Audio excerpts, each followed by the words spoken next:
Hello viewers, welcome back to my channel. আমি দেবশ্রী। আজকে আমি আপনাদের সাথে আমার একটা পুরনো ভিডিও শেয়ার করতে চলেছি। এই ভিডিওতে আমি একটা মালা তৈরি করেছি, যেটাকে পাখা মালা বলি আমরা সাধারণত। আমি আগে একটা ভিডিও পোস্ট করেছিলাম এখানেই ল্যাম্পশেড তৈরি করার।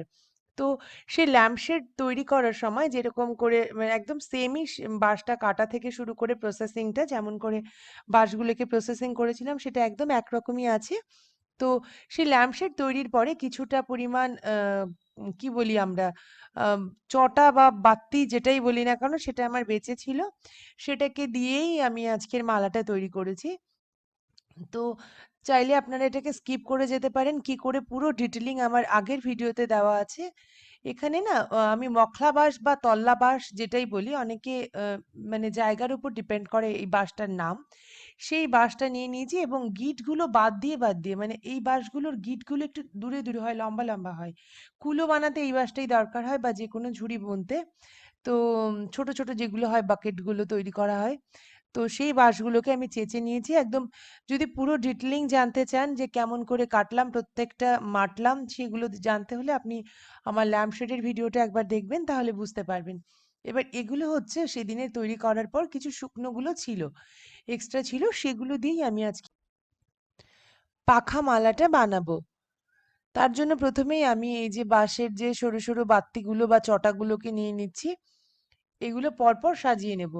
দেখুন এখানে না ডিজাইনটা ডিপেন্ড করবে আপনার উপর। আপনি যদি একটার পর একটা দেন তাহলে একরকম ভাবে হবে, দুটো ছেড়ে দুটো দিলে হবে, তিনটে ছেড়ে তিনটে দিলে হবে।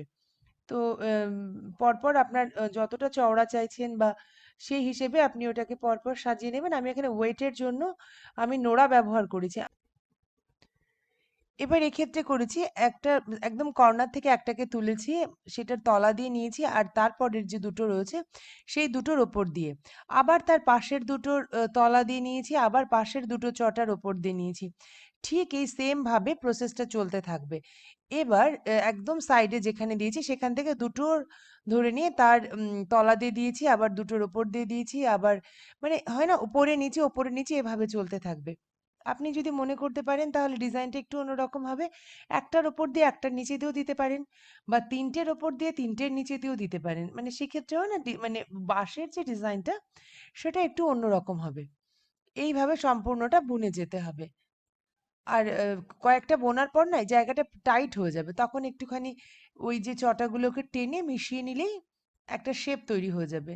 প্রথম দিকে একটু ওয়েটের দরকার হয়, তাহলে সুবিধে হয় বুনতে, সরে যায় না। কিন্তু কয়েকটা বোনার পরে ওগুলো যখন এক জায়গায় করে দেওয়া যায় তখন আর কোনো অসুবিধা হয় না। আমি এখানে দুটোর ওপরে আর দুটোর নিচে, দুটোর ওপরে, দুটোর নিচে এভাবে করেছি। তো এই সেম প্রসেসে পুরোটাই করতে থাকবো যেমনটা করে আমি আগে ল্যাম্পশেডের ক্ষেত্রেও এটা চাইলে আপনি অনেক লম্বা করে যেতে পারেন বা চাইলে ছোট্ট করতে পারেন। আমার তো এখানে খুব বেশি দরকার নেই, পেন্ডেন্টের মতো করে তাও একটু এক্সট্রা বুনছি যাতে করে আমি চাইলে পরবর্তীতে অন্য কাজেও এটাকে লাগাতে পারবো, একটা জায়গায় দুটো পেন্ডেন্ট বা ইয়াররিং বানাতে পারবো। এটা না পাতলা টাইপের যে কোনো আপনার শুকনো পাতা দিয়েও হতে পারে, যেমন নারকেল পাতা দিয়ে আমি কখনো ট্রাই করিনি, বাট করার ইচ্ছে আছে। চাইলে খেজুর পাতা দিয়ে হতে পারে বা চাইলে যদি খুব সুন্দর সুপুরির যে হয় না খোলাগুলো হয় পাতার সঙ্গে, সেগুলো কেটে নিয়েও করা যেতে পারে আই থিঙ্ক। এরপর কখনো ট্রাই করলে সেটার মানে দেখানোর চেষ্টা করবে। এবার দেখুন সাইডের যে এক্সট্রা যেগুলো আনইভেন শেপটা আছে সেটাকে পুরো ট্রিম করে নিয়েছি। এবার আমি যেহেতু এটাকে একটা শেপে কাটবো, তাই ফেভিকল দিয়ে এটাকে পুরো দমে লাগিয়ে নেব। নিয়ে কিছুক্ষণ এটাকে রেখে দেব যাতে শুকিয়ে যায়। দেখুন এটা শুকিয়ে গেছে। শুকিয়ে যাওয়ার পরে এবার আমি এটাকে একটা শেপ দিয়ে দিচ্ছি, একটা গ্লাস রেখে যেমন হয় আমি গোল করে এটাকে কাটবো। তো এই মুহূর্তে একটা গ্লাস নিয়ে নিয়েছি, নিয়ে সেটাকে শেপ দিয়ে এবার সুন্দর করে সার্কেল করে কেটে নেব। আর ছোট্ট করে দুটো কেটে নিচ্ছি। ছোট্ট দুটো পাখা কানের দুল বানাবো তার জন্য। এবার দেখুন বাঁশ দিয়ে পাখার যে হ্যান্ডেলটা হয় না বা ডাটি যেটা দিয়ে আমরা মানে পাখা হাওয়া করি, হাতে ধরি যেটা, ছোট্ট করে সেটা বানিয়েছি। বানিয়ে ওটার মাঝখান থেকে একটুখানি চিড়ে নিয়েছি যাতে উম, পাখার ওই যে ভেতরে একটু আঠা ফেভিকল দিয়ে দেবো আর যাতে ওই পাখার যে চাকতিটা সেটা ঢোকাতে সুবিধে হবে। এবার দেখুন ফেভিকলের সঙ্গে বাঁশ মিশিয়ে একদম খুব সুন্দর করে শুকিয়ে গেলে পুরো ফিক্স হয়ে যাবে। এবার এর ওপরে লাল রঙের সুতো দিয়ে একটা নট বেঁধে দেব। শক্ত করে গিঁটটা দিয়ে দেবো, যাতে মুখের কাজটা যেমন খোলা অবস্থায় থাকলে সেটা বেরিয়ে আসার চান্সেস থাকে। আর এটা সুন্দর করে শক্ত হয়ে গেল, তাহলে আর কখনো খোলার সম্ভাবনা থাকবে না। এবার ঠিক একইভাবে ছোট্ট যে কানের দুল দুটো বানিয়েছি সেই দুটোকে ওরও যে মানে হ্যান্ডেল বা হাতল যেটা বলি আমরা পাখার, তো সেটাও লাগিয়ে নেব। ছোট্ট ছোট্ট দুটো কানেরও হয়ে গেল আমার পাখার মতো দেখতে। এবার আমার কাছে আছে এক্সট্রা লাল রঙের ফ্যাব্রিক আছে, টুকরো কাপড়। আপনারা মোটামুটি সবাই জানেন আমি সেলাই করি, তো টুকরো কাপড়ের আমার অভাব হয় না, একটু আধটু থেকেই থাকে। সেটাকে আমি 1 ইঞ্চি চওড়া করে লম্বা করে কেটে নেব।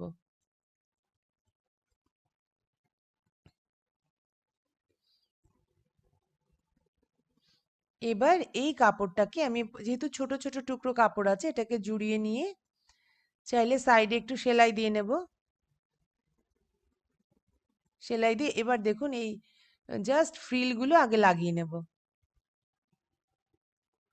ছোট ছোট করে কুচি দিতে থাকবো আর লাগাতে থাকবো এগুলো।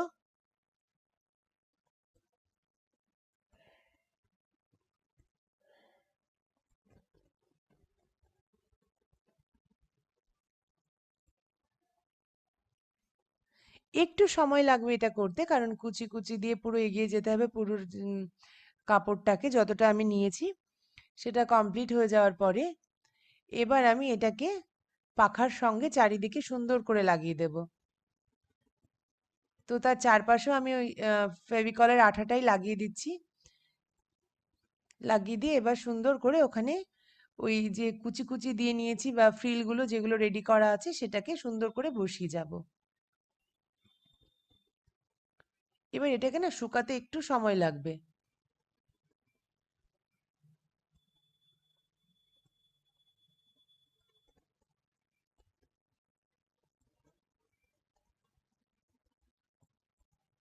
এবার এই সাইডটাকে একটুখানি উঠে এসছে, সেখানে আমি সুই সুতো দিয়ে সেলাই করে দেব,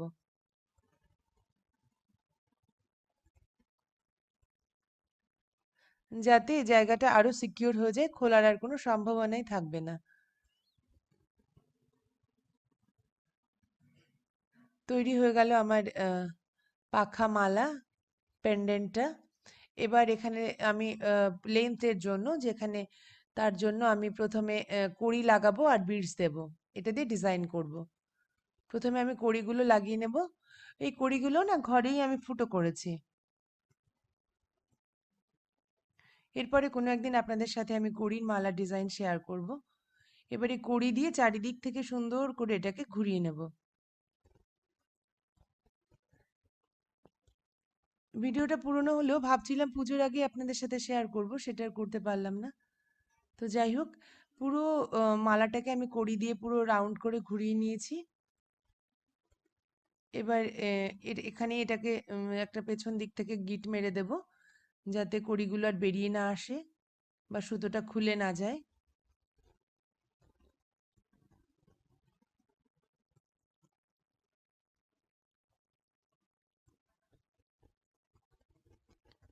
এবার এর মাঝখানটায় আমি একটু রেড কালারের ফেব্রিক দিয়ে আমি স্বস্তিক এঁকে নেব।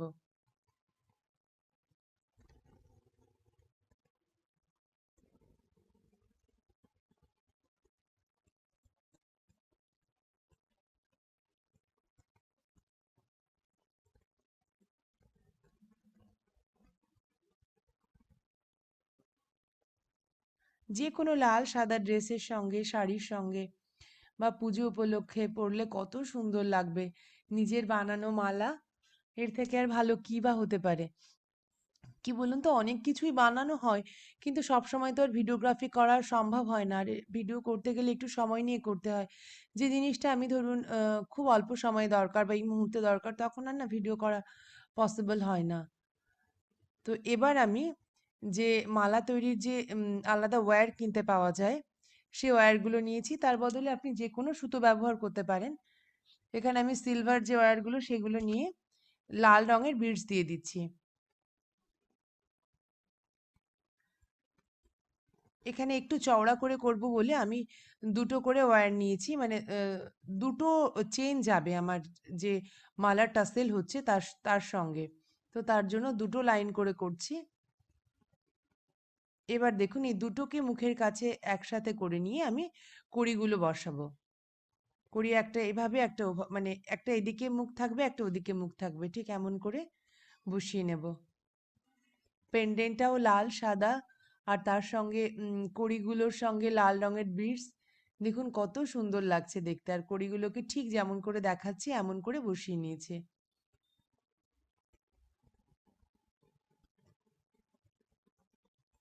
এবার আবার আমি ওই বিটসগুলো, লাল রঙের বিটসগুলোকে পরপর দিয়ে দেব।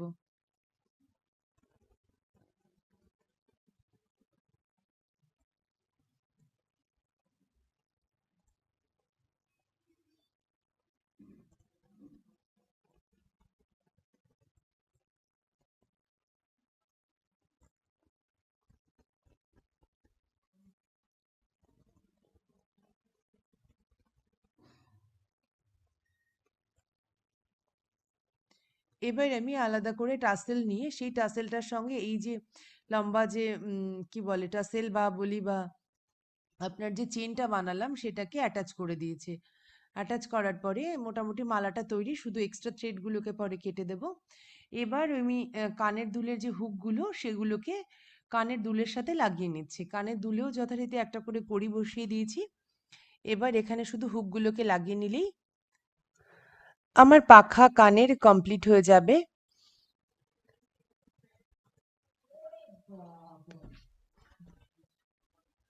এবার আমি এটাকে একটু এক্সট্রা থ্রেডগুলো কেটে নিয়েছি, এবার পরে নিচ্ছি।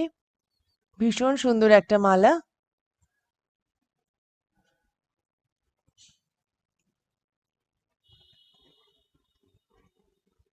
নিজে হাতে কিছু বানিয়ে সাজার মজাটাই একদম অন্যরকম। আর ভগবানের কাছে আমার প্রার্থনা আমার এই ছোট ছোট শখগুলো যেন কন্টিনিউ থাকে, আমার জন্য এই হবিসগুলো নিয়ে আমি বাঁচতে পারি। আর আপনাদের কেমন লাগলো এই মালাটি সেটি অবশ্যই জানাবেন। ভালো লাগলে অবশ্যই বাড়িতে বানানোর চেষ্টা করবেন।